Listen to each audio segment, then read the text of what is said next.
This map was a 34 round banger, and I want to take some of the rounds from this game and see if we can learn some things for our ranked games. Okay, we'll start round 7, and we'll quickly talk about the economy on round 7, which is in favour of TL, very, very slightly. The loadouts are definitely in favour of TL. They have an additional rifle, and they also have an operator over these two guns over here. And they also managed to save 3 of the rifles from previous rounds, so they have to invest overall less money than what EDG are investing, right? And they still don't have as good as a loadout, right? So this is going to be quite a hard round for EDG. They still have a chance to win it. The reason why they have a chance to win it is because of the ult economy. While there are 3 ults over here and there's 3 ults over here, I do think that the Omen ult maybe not the greatest in those sort of situations. It can be good in context, but for the most or in good situations. But for the most part, it's not going to really help a whole lot. But if they do manage to get kills, notably on people like Fade, or maybe the Astra, if she potentially gets close to the Astra ult, they might have something like Chi-Chu's ult up as well, because this is 2 orbs. They might have the tail ult to use, or these breach ult to use, which may give them the ability to snowball the round into a win, right? So that's what I look at when I see this type of economy. So we'll start with we'll just get going with the round. Pazilek usually throws that eye. It got shot a lot in this game, either by the lurk or by the whole of EDG. I don't think they ever hid from it. I think they basically always shot it. And I think that's actually the better way to do it, because you're not giving that much info. You're just giving that one person is there, which is very, very common on Split. So this is something I want to talk about for solo queue specifically, is that Smoggy's going to TP into his smoke here, and this is a lot of we see this aggression a lot in this game, in this very specific map. It's all about aggression for these two teams in this map, and this is something we can do in solo queue. The one thing about it that I don't like is that if Smoggy intended to do this before the round started, I don't know why he has a sheriff. I would definitely think he would go a Bookie or a Shorty or something like that, right? I don't think he would go a Sheriff if he was intending to do this, unless he was very, very certain that no one was going to be in there and that he wanted to have the Sheriff for maybe if they decide to go B, right? And then he's going to have the long range weapon for the B angles or this angle, right? Maybe that was the reason. But I think here, if he did intentionally want to do this, then it probably should have been a Shorty or a Bookie. This is also something important as well that I see a lot for solo queue, is that I see a lot of people commit 2 players towards A a lot of the time. And the thing is that that's not bad, and it does happen, and you can do it. But bear in mind that you can also not do it, and you can have one person watch this single area, and it doesn't have to be from main. In this situation as well, you do see it is from main, right? But it's very aggressively in main to go past this wall. In solo queue, it's very unlikely that this wall exists. You might see Cypher cages though and that kind of stuff. But for the most part, you can either push through main if they like to smoke this. You can push through main like Camo is doing here. Mainly, I would say do it on Jet or Chamber, because the reason why Camo is doing this on Yoru is because he knows that it's going to be the lurk here this round.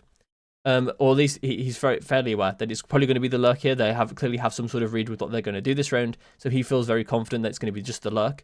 So his slower TP is going to be completely fine against the lurk if he lands his shot, because it's very unlikely he gets traded against, because no one else is going to be here, right? But yeah, you can do it with one single player. So don't feel too scared of it leaving one person A. Just make sure that one person A is watching this choke point, and make sure they can communicate that when they're smoked off, that the team knows, right? Is that you know that the team is smoked off. Especially if you're playing it, you need to make sure you're vocal. So this was a really, really insane play by Kang. Just absolutely insane shot. If you actually see the replay as well, it's absolutely insane, that shot was. Honestly, Koiko, I'm surprised he didn't react more, because you can kind of see him just like look up at the kill cam and be like, what? This is a good play from Nats as well. Hiding his smoke. He was honestly unlucky not to get 2 there. And then I think that was Patitek doing another aggressive sort of lurk here. So this is honestly the name of the game for this map, right? As I already mentioned, it is very, very about aggression, very, very much about aggression in this map for these two teams. They're permanently doing aggressive plays, aggressive lurks. So Patitek gets an aggressive lurk here. And we'll go over them in the menu of the rounds that it also happens to. But this should be it for round 7. Simon doesn't actually end up winning this. He's in a very, very difficult position to win.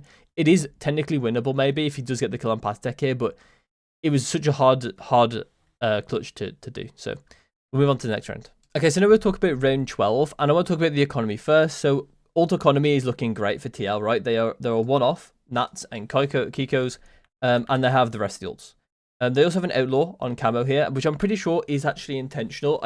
We couldn't see the buy phase, unfortunately, so I can't tell if he did this intentionally, but I think he did, because I'm pretty sure he's looking at EDG and he noticed that there was actually quite a few light armors, so he might have decided that that was the better play, right? Because if you take away 2.4k from this, you can buy a Vandal, right?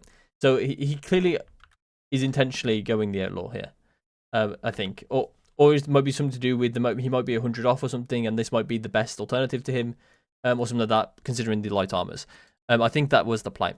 And also something important to note with the ult economy, which I just mentioned, is that EDG don't have any ults up, really. They have Smoggy's ult, but it's not a massive ult for taking sites and things. It can be useful very contextually or very situationally, but for the most part, it's not going to be that useful.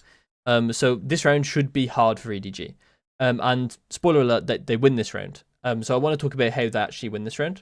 And once again, you can see this early aggression they have. This is actually a pretty common theme for both teams. They really like to take rope early or vents early in rounds. And the reason for that is because it's simply just the best defender rotation, right? It's the faster defender rotation.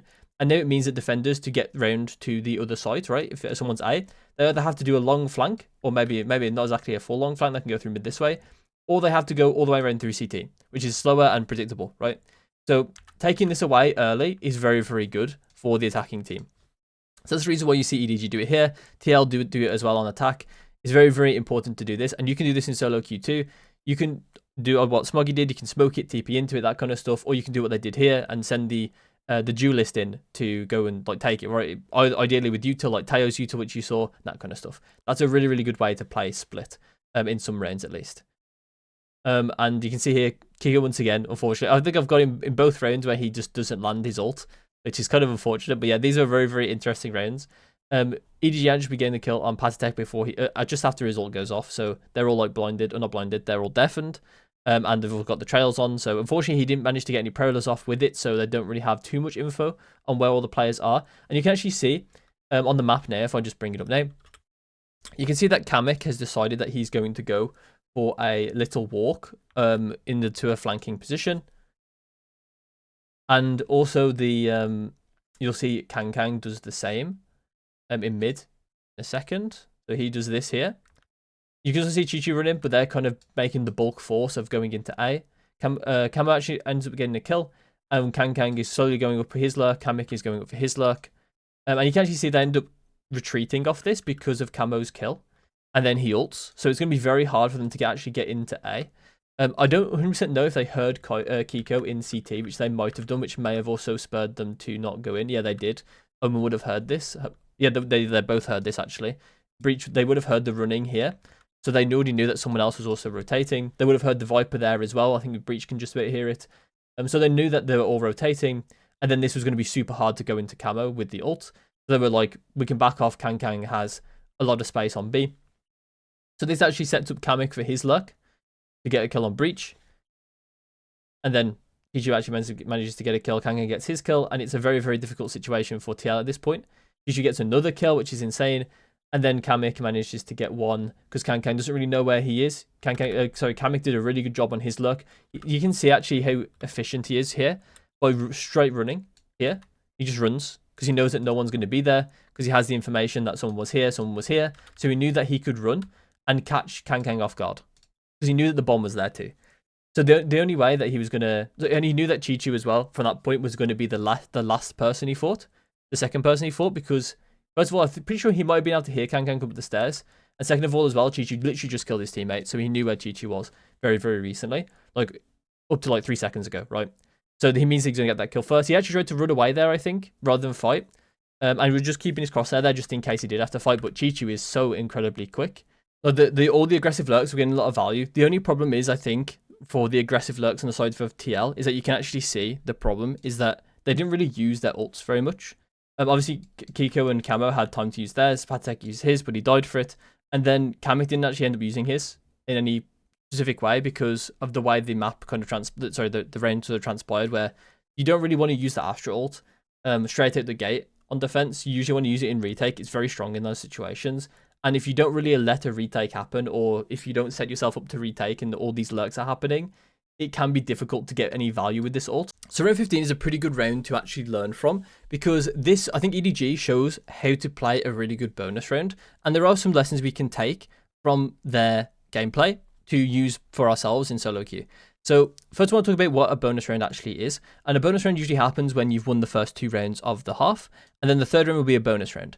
And usually you don't want to be investing too much in this round. The reason for that is because the enemy team are investing in a full loadout, and we more than likely have guns from the previous rounds, which are generally going to be weaker than what they get, right? So we don't really want to invest around those guns too much. So we're going to buy like all our util, because that util can sometimes help to bridge the gap in some rounds and actually sometimes win the bonus rounds. So we'll still invest in the util. You can actually see EDG did invest in all their util here, and that's normal, right? Because even if you start to lose the round really heavily, or if you die very quickly, the util is still going to be there for the next round. You're not losing any money by spending it here. You're only giving yourself a chance to snowball the round in this round, because you're not forced to use it, right? So it's very, very good to invest in the util this round. And the really, really important thing is that investing util here, which is much cheaper than these loadouts here, you can get kills with the util, and it becomes so much more expensive for the enemy team in terms of what both teams have actually committed to the round. Because what you've done is you've committed way less to the round, right? You brought a gun through, and then you're also using some of your util, which is cost way less than the total loadout here, right? And if you actually manage to take that away from them, they can't rebuy it in the next round, right? It's going to be very hard for them to then recuperate that money again. So they then have to take another eco probably. So if you manage to take enough guns away, and you can do that with these guns with util, you should be trying to do that, right? And I think EDG do a very good job in this round of doing that. Also, quick side note, if you ever do play Viper on Split, both of the really good players to watch are in this game, which is Chichu and Nats. These 2 players have exceptional Vipers on Split. So if you do ever play Split on Viper on Split, then watch their VODs. Watch Nats. Nats does it on stream as well. I haven't watched Chichu stream, but I'd imagine he might do. And if he does stream, I reckon that he'd be a good stream to watch as well. But I would just watch his normal game, like his competitive games. So you can see here that the Teo invested util here to kill Nats, right? And obviously, looking at it, right, we invested the drone, right, which is, I believe, 300, right? 300 credits. And we've just got a kill worth, like, what, 4.1 credits? 4.1k credits? 3.7k credits. That was a pretty good kill. And not only that as well. I mean, half and half. I mean, maybe if we can get to Simon, it's quite good. He dropped a Guardian. So this is probably the best person to be lurking. That's probably the reason why he's the one with the Guardian, to be fair, is that he's lurking. I mean, it's also he couldn't afford it anyway. But yeah, the Guardian happened to be the lurk is actually quite important there, because then you're not giving away a Vandal to EDG, you're giving away a Guardian, which is marginally better than, which is still marginally better than all these guns really, but it's a bit less bad for TL that it was a Guardian that goes over, but it still is like a net positive, way good net positive for EDG. And there you go, another one from Kang, who's also aggressive in these sort of situations. He knew that he was in a good situation, because I'm pretty sure that they had done their homework with knowing that TL are going to be going through mid. So they knew that they were going to have 2 lurks on either side. I think Kang obviously wouldn't have done this if he did experience any aggression. He probably would have been sitting back and doing something, or he may have gone aggressive with his dash and that kind of stuff. But he knew that he was able to walk up here because he hadn't felt any resistance yet. And obviously he wasn't too afraid of losing. In this round, you don't really have to be too afraid of like losing your gun or losing a gunfight or anything. Because even though you do stand a lot to gain, you don't stand too much to lose. And that's the important thing about a bonus round.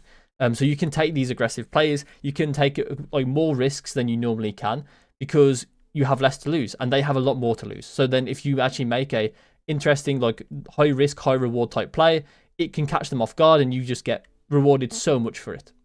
Something that's really, really important here, as I want to point out, is that at this point in the game, in the round, is a 3v5 for EDG in the favor, right?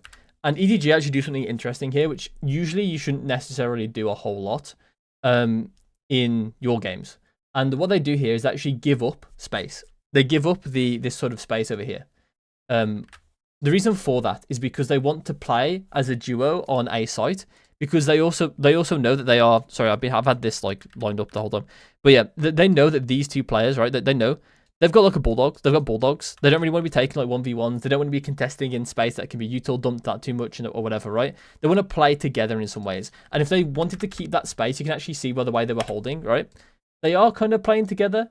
But if Omen takes this fight, Teo can't help. If Teo takes this fight, Omen can potentially help, but it's going to be kind of hard in position because Teo's going to be doing this deep angle. Omen can't see that deep angle. So it's going to be hard for them to play together in this situation. And also as well, that they can get individually util dumped and the other one can't help them. So right here, it's really, really important that they actually do go back and play together. They do give, I've already said, right? They give up a lot of space. Usually you don't want to do that when you're outnumbered. You usually want to make sure you keep as much space as possible, as long as you're not spreading yourself too thin. EDG recognized they were spreading themselves too thin there, so they decided to pull back and duo on site. And it actually works out really, really well here. Nobody does actually just get that kill anyway. He would have won that 1v1 anyway. I think he was in a really nice angle and just happened to win the fight. But importantly here, Smoggy, that TP, bought time enough for nobody to swing round and then kill Camo here. I don't think nobody would have got this kill if Smoggy didn't survive for so long. So them playing as a duo actually ended up getting an extra kill, theoretically there, I think. Obviously, they could have just won their individual fights anyway, but I think that, yeah, it made it definitely more consistent to play like they did. Smoggy also living that long also bought a lot of time for the rest of EDG to come in. So yeah, that was actually a really, really well played round for EDG. So remember that playing super aggressive isn't always the play on bonus rounds, but bear in mind that you are going to be risking less than the enemy team is risking. So make sure you try and find some slightly favourable fights in interesting positions that they might not necessarily expect, or try and find some like sneaky flanks, some aggressive lurks. That kind of stuff will win you bonus rounds. Okay, now we're going to talk about the next round, which is round 16. The very next round, actually, from the previous round we're looking at. And you can see the economy for TL, having just lost that round, is not very good. They do have some ults potentially coming up in the Yoru ult and maybe Kiko with his Raze ult. They also, on the flip side, EDG also have their ult very close too. And there's also really good economy on the side of EDG. They have 3 people with over 4k, and they also have only a Bulldog, with the rest being Vandals and a Phantom. So it's pretty good for EDG in this situation. They're very similar on the ult economy, and they're also very far ahead on the credits, right? So they're kind of playing, they're playing pretty hard towards mid, but as you can see, this kind of gives an opening to TL, right? This is not how you want to play A, which I talked about before, right? They're playing it very, very passively, and they're not watching this like section, right? They've basically got no info there, so it means that they're going to be susceptible to things like this, and they just chose the wrong round, I think, or TL chose the right round to do this. You don't always have to, like, especially in like competitive play, you can, if you have a read, sometimes you can be giving up space like this.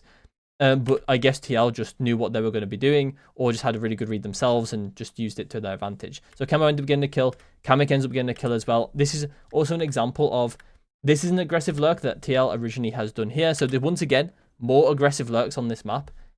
Aggressive lurk. And as you can see, EDG, die. Smoggy dies. Aggressive lurk as a duo for EDG in response, right? You can see that it's aggressive lurk against aggressive lurk against aggressive lurk. This happens a lot in this game. And the reason for that is because Split is kind of one of those maps where you can be lurky and ratty and you can walk into situations, especially because, bear in mind, look at the teams. There's no Sentinel on either team, right? No trips. So you don't have to worry about there being a random trip, there a random voice wall or whatever, right? From stopping you from walking in places. That's the main reason why this is actually happening. Really, really good shot by Chi-Chu there. And they actually have the bomb there now. And then Nats obviously gets him at the corner. Really good by Nats.